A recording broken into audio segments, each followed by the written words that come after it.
Peter Retzlaff, thanks for being with me today, man. I want to ask you about your opinions on music and the music business because I've just been loving your content on Instagram. People, everybody here, check out Peter's Instagram or Facebook because there's all this short form content out there. But I just think a lot of it's garbage. But your stuff is entertaining, it's thought provoking, it really compels me. And I just wanted to ask you about some of the things that you've been talking about on there. Is that okay? Thanks, Christian. Man, it's such a pleasure to reconnect with you. I've always loved playing with you. And man, we were playing together, I don't know how long ago, 25 years ago or something, 20 Yeah. years ago. And man, it's just a pleasure to see you again. And I admire what you're doing with your online content. And I'm running after you, man. It's like I see you as like influence of what I could be doing. So Well, I'm honored to be here. Well, hopefully we get into that maybe a little bit later. My impression was, as of 2 years ago, you had one kind of life, and then all of a sudden, out of nowhere, within like a year or year and a half, you just started sharing yourself online in a way that is just really impressive to me. Can I ask you about one of these topics that you did? This is expertise, experience, and pride. Yeah, it's like these three qualities are the qualities that I noticed was great in musicians or people in general that were great at what they did. And without one of these three, it's diminished by more than a third. And when we have these three qualities merged together, we really can do great things. And this is what I noticed in great teachers I had, great musicians I played with or met and talked to. The premise of it's funny how things come around. I was in a Home Depot and I was looking for a pipe clamp, and there was an employee there. And I walked in and I was totally lost, didn't know what I needed. Obviously, I didn't have any of these three qualities happening, looking for a pipe clamp. And the guy looks at me, he has a big smile, he has pride in himself and what he's doing. He's like, "Come with me, young man." And we're talking about music. He's like, "Oh, you're a drummer, great. You need this thing for drums, great. Man, I used to go hang out at the clubs in Harlem," and we had this great talk. This woman ran up to him while we were walking. I mean, I couldn't have scripted this better. And she's like, "I've been looking for you for 10 minutes. There's three people that really need your help. I don't know what to do." And he's like, "No problem. Just have him come with me. I got to help this young man first." So he takes me to the pipe clamps and he's like, "This is exactly what you need. This is the size." And then he's like, "Okay, who's next?" And so I start walking away. Obviously, he's busy. And I'm like, "Thank you, sir." And he's like, "Thank you, young man. Have fun with those pipe clamps." And he's in the middle of helping other people. And I'm like, isn't this like every teacher that I've had that has been great? Isn't this like every person I know who's great? Every musician I know who's great? It's like these qualities could be anywhere in life. But without the combination of the three, like I say, it's diminished by quite a bit. It's the comparison that you make with somebody who works in a hardware store and how you bring that back to like reflecting on yourself or us as musicians. And you happen to be a drummer, but this part of why I like reflecting on your content because I guess at first glance, a violinist a lot of time might think that they don't have a lot in common with the drummer somehow, but it's almost more palpable for me to be learning from a drummer. That's But cool. you're learning from this person in the hardware store. Yeah. You're really reflecting on, I don't know, like the sameness of your experience with that person. That Well, strikes he me. was great at his job and he was prideful and he had a lot of pride in what he did. And he was a real expert in knowing how to help everybody, but he did it in such a cool way. It's interesting. I went to another hardware store. This was at a Home Depot, but I went to a Lowe's before that, and it was the exact opposite. No one knew anything or cared about anything and wouldn't help me. And I left within like 2 minutes. I'm like, this isn't the place. And man, I walked in and reminders are everywhere for us about what's important and what's great. And I'm always looking for examples of greatness because I'm trying to be great every day at what I do. And in a bigger scheme of things, I'm trying to get greater at everything I do, which includes me as a person, which like everybody else. There's a lot of growing I could do with that. As a drummer, as a musician, as a teacher, I have lots of students, and I have very close relationships with my students. And I've had some students who are very successful, but that doesn't matter to me. One of my students is out with Sting right now, but that doesn't matter to me as much as the work that they did and the expertise they showed and the pride of what they were learning. That means more to me than somebody getting a good gig. And I think often people look to like external things, but it's really the internal that needs to be worked on and needs to be taught. I mean, every one of my teachers, they really were cool and they spent a lot of time with me and they accepted how I was, but pushed me to be better. And no one made me practice. I was doing that, but they gave me the info I needed. And some of them really helped mentor me. Like my teacher, Bob Breithop in Columbus, Ohio, really still a mentor to me. And I talk to him frequently still. And I was his student when I was in high school. And other teachers I learned an important lesson from another teacher who I won't name him. He wasn't particularly nice, but he was very clear and he was very honest and he was very objective. And I felt like I wouldn't maybe go to a bar and have a drink with him or go out to dinner with him ever, but it didn't matter that we didn't have that relationship. What mattered is he could see through all of my things that weren't developed enough and tell me exactly what to do to get to fixing them. And so I think that's an important idea. I think I teach more not only how someone could be a better player, but a better person too. Nowadays, I taught at an institution for 26 years up until COVID.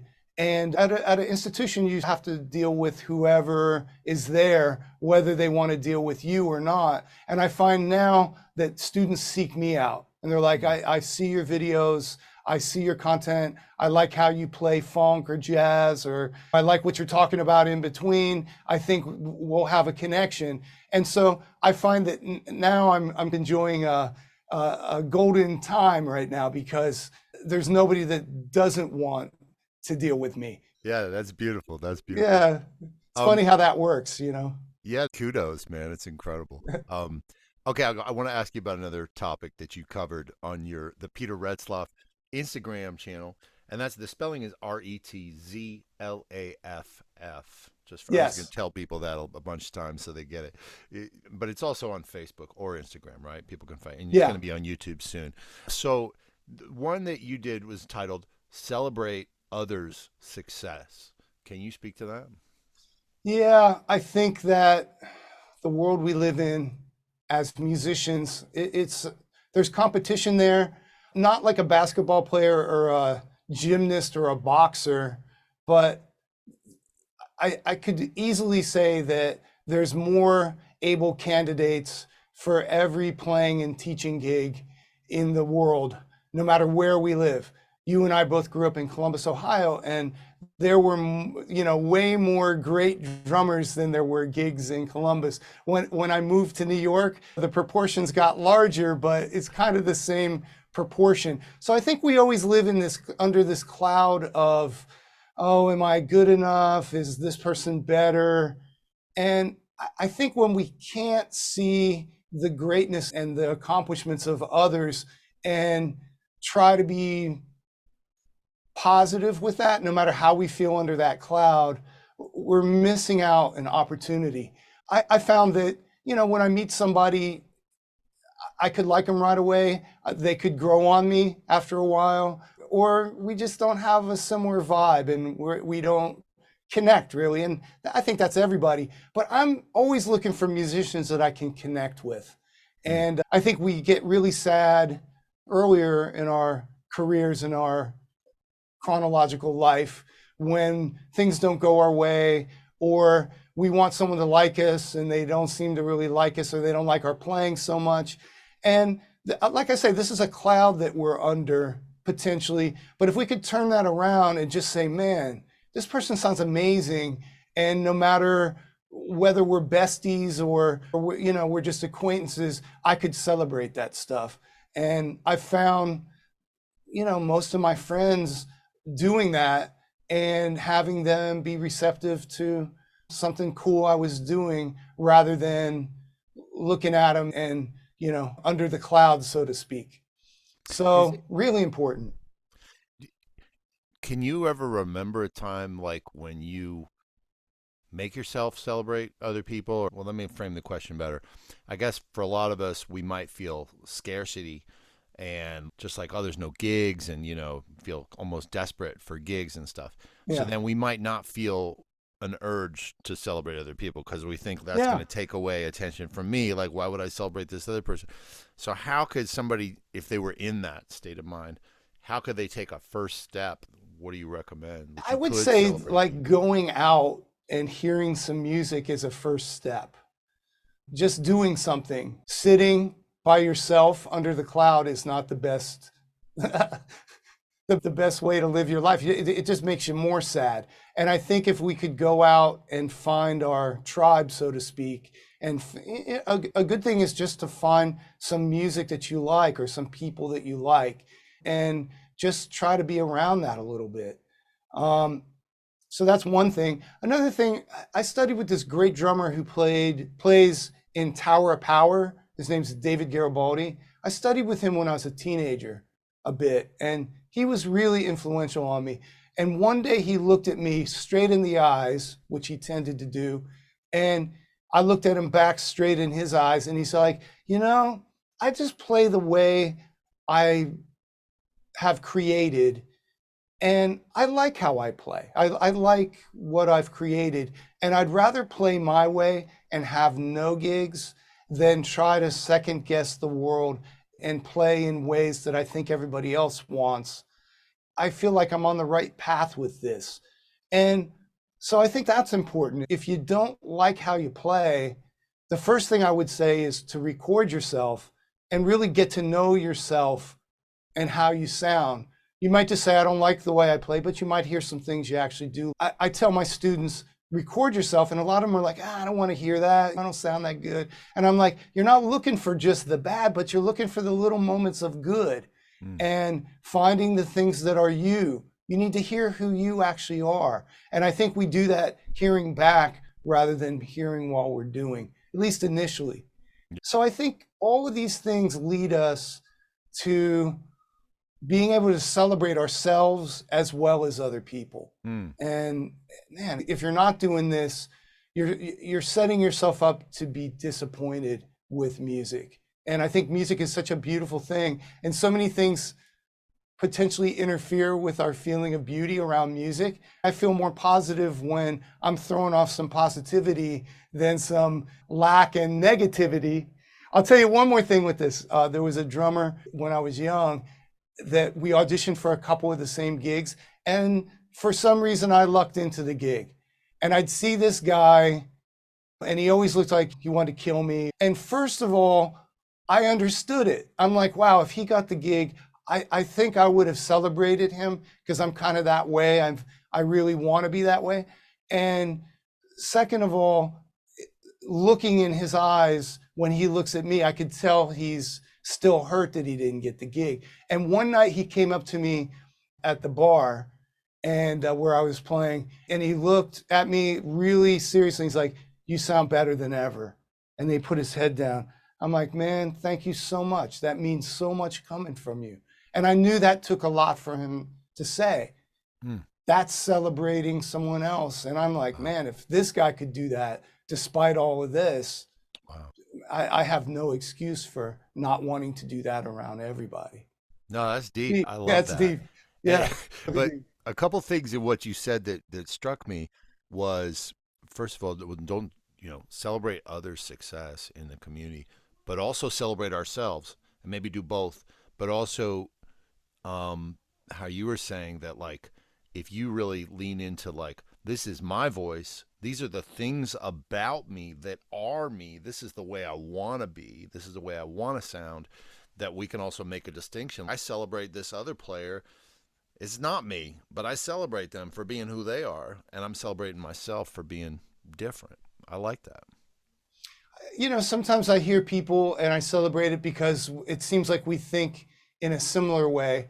Other people I celebrate, it's so different that I celebrate it. So Mm. it's like what you're saying. And I think that both of those things are true with me. One's my brother and one's somebody I don't know at all, but I want to meet him and hang out. It's a interesting how those 2 points could be so different, and yet we're still celebrating the same thing. That's beautiful.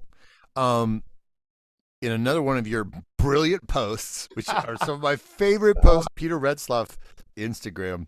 I'm going to link to it because it's tricky to find.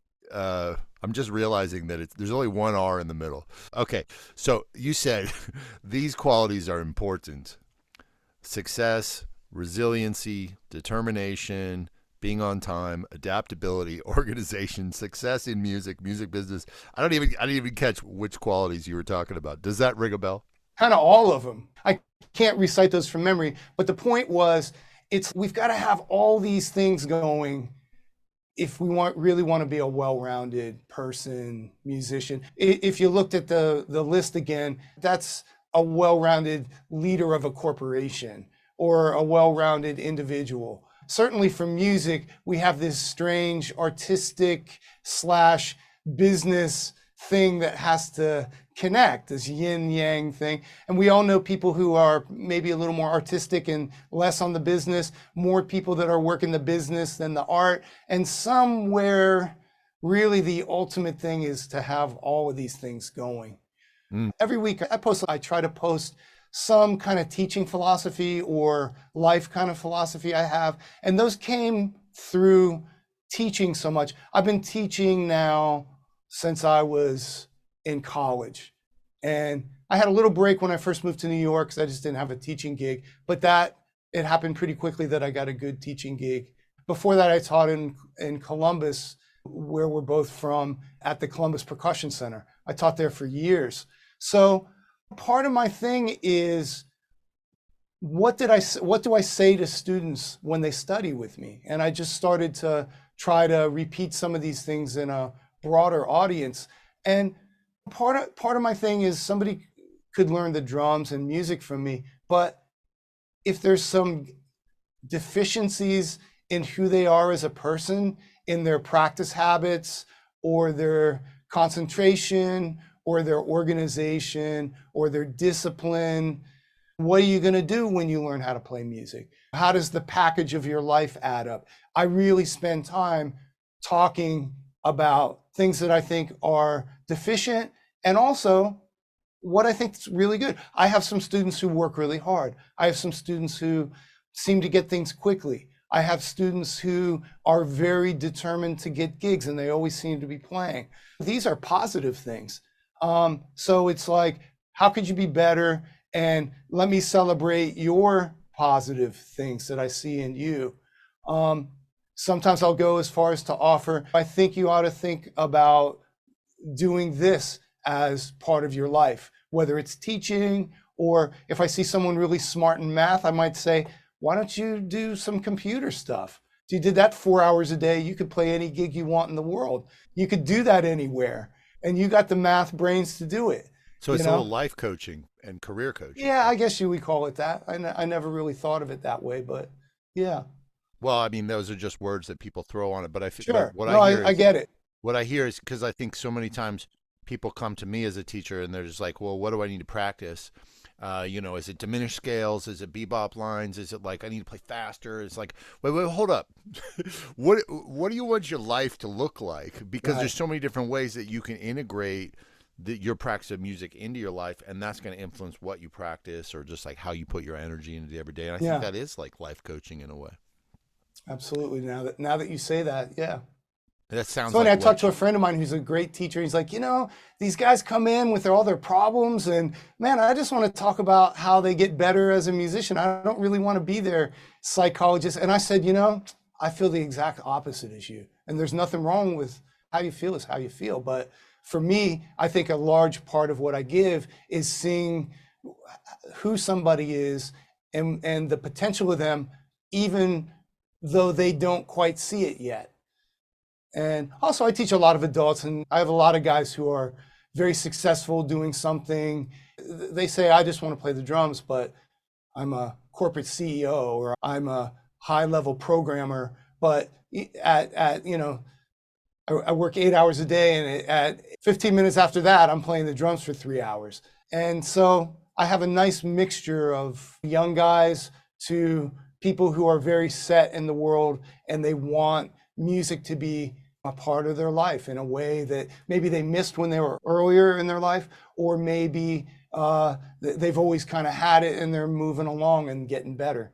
A perfect example of how someone's life situation might dictate the way that they're going to practice, the things that they're going to focus their practice on. Because, like, if you got a young guy and he's like, I just need to be gigging, and these are the types of gigs I want, or I just need any gigs that are going to make me money, you might say, well, let's focus your practice around this. And in fact, just practice an hour a day instead of 3 and take the other 2 hours to be out there hustling up gigs, versus this cat that's the CEO and he's like, I just want to work on this. This is what makes me happy, is like playing Garibaldi grooves or whatever. And you're like, Sure. okay, well, let's just focus on those things. Absolutely. Yeah, I think everybody is individual there. And I think I've always taught that way, but that was harder to do now I'm going to retract what my thought was.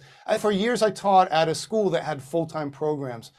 In lessons, we could do some personal coaching, and I think you'd be good at this. But in the classes, it was the class. I think a teacher always has to be in the moment, and they always have to take every second for what it is, which is a new opportunity for learning, a new opportunity for the student to do better. And also, I think some teachers teach a very regimented curriculum. It's like you have to learn A, B, C, D, and that could be fine depending on what the subject matter is. But I think the more we could improvise as a teacher and yet have a clear understanding of what each point is, the more effective we are. Mm-hmm. Sometimes a student comes to me and they're like, my teacher, I like the vibe of it, but I didn't learn too much. Other people say, yeah, my teacher didn't really hear what I wanted. They were giving me what they wanted to give me. And I think, I always ask a common question. I have a student coming tomorrow for a lesson, and the question I posed before is, what do you want to learn and what do you think you need to learn? And it's interesting to hear what the answers are. And when I hear and watch them play, quite often, it's very basic things that I think they should solve. And if I never see the student again after that, I never regret that, because I feel like there's certain fundamental things everybody has to have to play their instrument. And if you don't have that, then you're never going to be good. It's always going to impede your progress. So I always find that there's some little remnant of something that they didn't learn very well early, and I'm like, man, if you just spend 3 weeks on this, you're going to be better. And then we could move more to the fun stuff.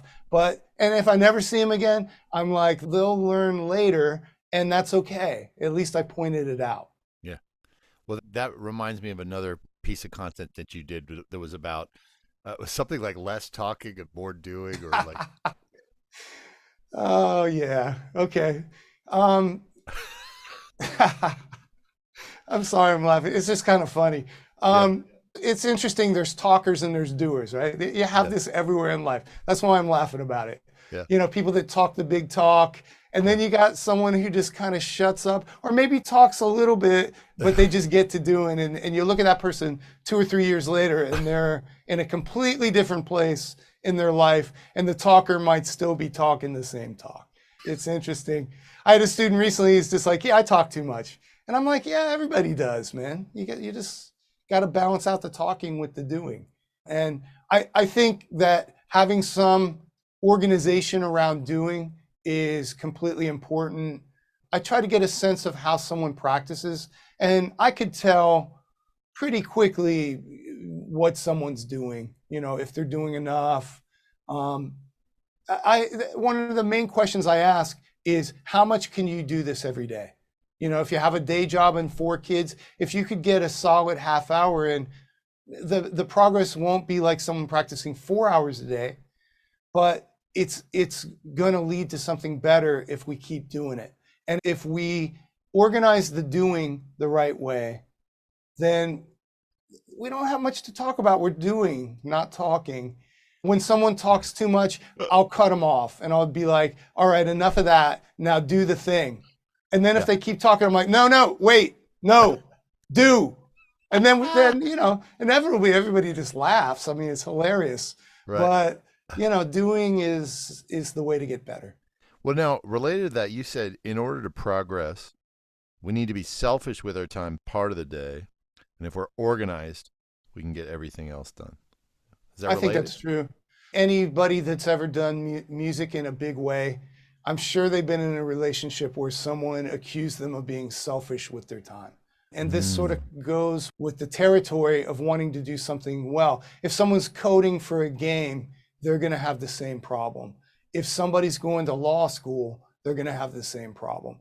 And I think that if we can organize our life so we do everything we need to do, then we could actually look with 100% focus on the next thing.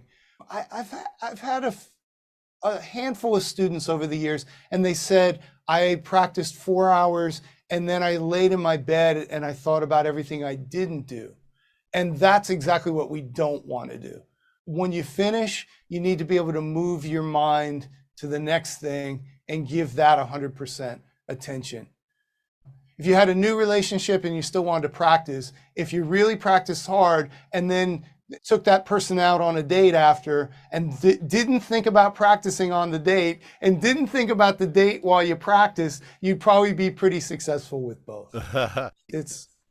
You got to compartmentalize your brain, I think, in a lot of ways to do lots of things well, or even one thing really well. You said doing simple things well is the path to creating a foundation for mastering a skill or creating a better life. Yeah, I find if I go back a couple posts ago and talking about, like, I have a new student and I say, what do you want and what do you need? I find the things that a student needs almost all the time are very simple. They just never learn the thing completely. For you, it would be scales maybe, and or playing in intonation. I used to play violin a bit, and I'm sure that my chalkboard intonation drove everyone around me crazy. Playing in tune, playing with good time, but being able to play the piece or some scale material or whatever you're working on. It's like those are fundamentals. If you play out of tune all the time, you got a big problem. If in drumming your hands aren't even, you have a big problem. At least part of the time they have to be able to be very even to play certain things. And if somebody, again, if they come to me and they don't really want to get that together, they should go hang out with someone else who's probably more fun than me, but won't really deal with the things they need. So simple, it's like, I think, if I think of a drummer who plays in an unbelievably complex way, like Tony Williams or Vinnie Colaiuta, anytime I read about great musicians, it could be really on any instrument, 99.9% of the time, they're talking about, I am always working on these fundamentals.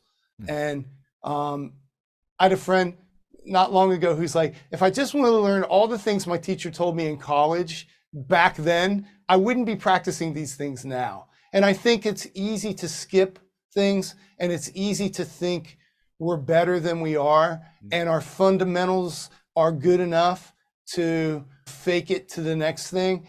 But I find that most of my students that come to me, they realize that they have some deficit with this, and they're just like, tell me what to do and I'll do it. Tell me what to practice, and I've got this much time every day. This is what I do. Tell me what to do. I just want to get better. The internet has really, I think, sped that thing up for me as a teacher. Most of my students come to me and they're like, I've been watching YouTube videos for 2 years straight now, and I'm no better now than I was 2 years ago. And actually, I'm more confused than ever. And just tell me what to do. I like how you play. You know, I ask around about you, blah, blah, blah. I saw where you taught and I like your videos, whatever it is. Just tell me what to do. I'm sick of floundering. Just tell me what to do and I'll do it. And that's almost every student I have. I'm infinitely patient also. I've had some students who just, I don't care how long it takes somebody to get something. I'm not one of these teachers that the students all need to get things fast. And I'll work over and over and over to get the right things done the right way. And if somebody doesn't get it, as long as they keep coming back, I will never relent on the things I think are important, but I'll never say, you know, why aren't you getting this? Or, you know, you're not doing a good job. I'll say, you don't have it yet. Let's work on it till you get it. And I had a student when I was in college, and he had an eye affliction. And so he couldn't really see very well. And I knew this, he knew it. And the difference between me then and now is I asked him about it a little bit, but now I would have just drilled down completely into it. And like, what can we do to make this drum thing better around your eye thing? And he was my worst student, clearly. And one day he said, hey, I'm going to go get an eye operation next week. So I'm going to miss my Thursday lesson with you. And I'm like, good luck. Came back. He's like, my eyes are worse. I'm going to go back again. I'm going to miss next week again. So it was like in the course of a month. Came back the next week, he could see. And, or a couple weeks, I guess it was a little bit of recovery time, but he could see then, and he became my best student. So you never know what's going on in someone's life. You never know if they're under the cloud that we talked about before. You never know, you never know if there's some kind of physical or mental thing. But if somebody wants to get better, you know, I will just keep plugging away with that person till they do.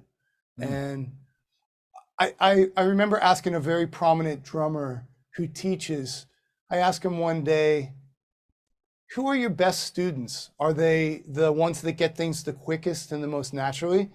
And he started laughing. And then he said, John Coltrane. That was his answer. And I knew exactly what he meant. If you do any research into John Coltrane, when he got the gig with Miles Davis, people were surprised that he got the gig. And he and many musicians of his generation were dabbling in drinking and doing some drugs and hanging out. And he reached an impasse where he just said, I'm stopping all this. And coming out of that, he created a Love Supreme and reinvented music. So if somebody would have given up on him, you know, Miles Davis, we wouldn't have a Love Supreme and the history of a genre being turned into something new. So I think that people that work hard and don't get things as quickly, give them 5 years and they'll be better than the person that just seems to get things and doesn't take it seriously and doesn't really put in the time. I think there's a time that things get harder no matter what. And the person that is kind of easy for, they've never ended up being my best students. It's always the person that could grind more and do the work. Yeah. Wow. That's beautiful. And it feels like a good place to kind of get towards a wrap out of respect for your time and stuff too. But what comes up for me is wanted to dive just a little, because what I hear when you're just talking about that is that reminds me of you. Because and I mean I don't know everything about you, but like, you know, I think it's inspiring because, like, you know, you moved to New York, I don't know, 30 years ago from It's gonna be 30 years in 2 weeks. And for people out there, I don't know, because I lived in New York for almost 10 years. And so to me, it represents like I can still remember the feeling of moving to New York and how scary that is and how like it feels like it's a reach. It's like taking a reach in a life. It's like taking a leap of faith. And I'm guessing that you still remember how that felt to you 30 years ago when you took that leap. And then you're Absolutely. not done once you get to New York. You have to fight for everything. And so, and if I remember past conversations, I think even talking with you about it, you probably said like, yeah, when you go to New York, there's a normal trajectory for people. It's like you just, you probably don't get any gigs for the first couple years, and then if you can make it to year 6, like you're probably going to be okay by then or something. Did all this, man, and then you've played with so many of the heaviest players in the world and maintained doing your own thing with this fearless devotion to like pursuing your own sound as a drummer in New York, and through all these years and through whatever ups and downs came with that, had a teaching thing on the side to help you keep going with it. And then a couple years ago, that fell through, and then you found a way to reinvent yourself, and start doing this content and work at that for like a year and a half. I think it's amazing. And so Thanks, when I heard you Christian. just talking about that, being the hard worker, what was coming up to me is like, that's you. Oh, thanks, man. You too. I mean, I see your content, and we've known each other a long time, rode a lot of miles in cars and vans together, and played some great music together. And it's interesting to see the trajectory of your life as well. And man, you're helping so many people. And I remember I called you, I don't know, what was that, a year ago? And I'm just like, hey, look at my content, and just, you're way ahead of me with this. I don't think we have to be great at anything right away. And learning to play an instrument is like learning how to do social media. You do it one day at a time, 1 hour at a time, and you just keep grinding. And the people that keep doing it are the ones that come out with more success. We all know musicians who got a lucky break, but man, if I look at that 30 years later and they never learned to grind, they're probably not doing as much as the grinders. And I've been in New York. It will have been 30 years at the last week of August, and I'm still excited to be in New York. I'm still excited to be a musician. I'm still excited to play, teach. Both of us also did it with really not much help from anyone else other than our community. It's not like we had $1 million to start with or Right. something. We've built our little castles our own way and with our own 2 hands and feet and brain, and you should be commended for that, for real, man.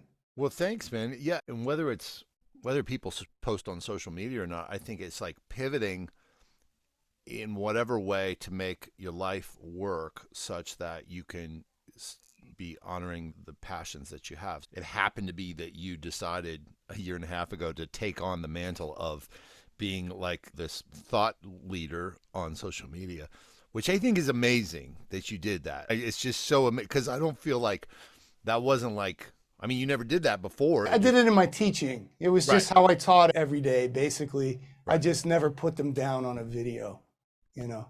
But I feel like Um, it might have taken some guts to like be like, okay, I'm gonna share all this I don't stuff. know. Oh, I think okay. it's all just teaching. So it was Okay. really kind of easy for me. Oh, okay, good. Well, that's good. I feel like coming up with content, finding things to talk about is really pretty easy for me. I had a friend that I talked to recently. He's like, it's really hard for me to think about doing things. So I start and I stop and I start and I stop. To me, this is all just what I've been doing my whole life. Hmm. So I'm not doing Okay. anything I can't. Um, Someone else told me, yeah, I've got to practice, the thing to make the video. I don't play anything really online that I can't play already, so it's like, this is just what I teach and play and do. So I think the more we could be authentic to that and try not to be something we're not, that generally works out better. Also, I know we got to go in a second, but the world's turning more digital. There's just no doubt about it. The world is going from an analog place to a more digital place. And I think one thought that I had was where I see things growing as some of that could help other drummers is it's going to grow online more than it would grow in a building. And I see lots of brick and mortar institutions having a hard time now. Some are doing well, but it's because of their digital footprint they have in the world. Other ones that were more traditional are really struggling now, and that's not going to change. Hmm. And we can't stop this digital movement because this is the way the world's going. I think people are the unhappiest that wish for something that happened before that went Mhm. away and they can never get it again. They're the most unhappy people. Wow. And so I have to say this. I have a social media guy who's a former student of mine, who's a great drummer, and he's killing some social media posting stuff. If anybody needs some help with that, just DM me and I will give you his information. Beautiful. I had two other students who built the room I'm in right now. I'm in a drum room that's soundproof in Brooklyn. And this was built by two students of mine, former students of mine. All these guys are adults now, but two students of mine and their friend built it during the height of COVID. If I didn't have this room and the electronics that are surrounding it, I don't know what I'd be doing now. I don't know where the venue would be for Mhm. me to explore digital learning. And so I have a lot to be thankful for. And I'm just happy that the goodwill that I could put out before came back to me. And that has something to do with what we talked about today, for Yeah, sure. right on, right on. Yeah, so for everybody who wants to DM Pete Retzloff, his social media handles again, that's Pete Retzloff, Retzlaff, Pete Retzloff. We're going to link in the show notes here on whatever it's YouTube or on the podcast. It's great to check out content outside of our little bubbles sometime, our little domain. So for me being in the quote unquote string world or whatever, to be able to hear your take on things as a teacher who's a drummer, a jazz drummer, living in New York City, ostensibly different, but so powerful to be able to receive that information from you, and that it's just been really amazing. So thank you so much, bro. Well, let me say one Yeah, last thing. I look at your content on social when it pops up, and how many times have I been like, yeah, exactly. yeah, Same right, with me. It's like right, these universal truths are universal truths for a reason. yeah, yeah, It's not string specific. It's not, right, even music specific. right, It's a bigger thing about life. And absolutely. so thank you, Christian. It's a pleasure to see you. We definitely got to hang. I definitely want to come to one of your string things. So we got to make that happen somehow. I just like to sit in the corner and see how you operate, man, because I would learn a lot. We got to figure out ways to connect. Yeah. Thank you, Christian. It's wonderful to see you. Likewise. Thanks, brother.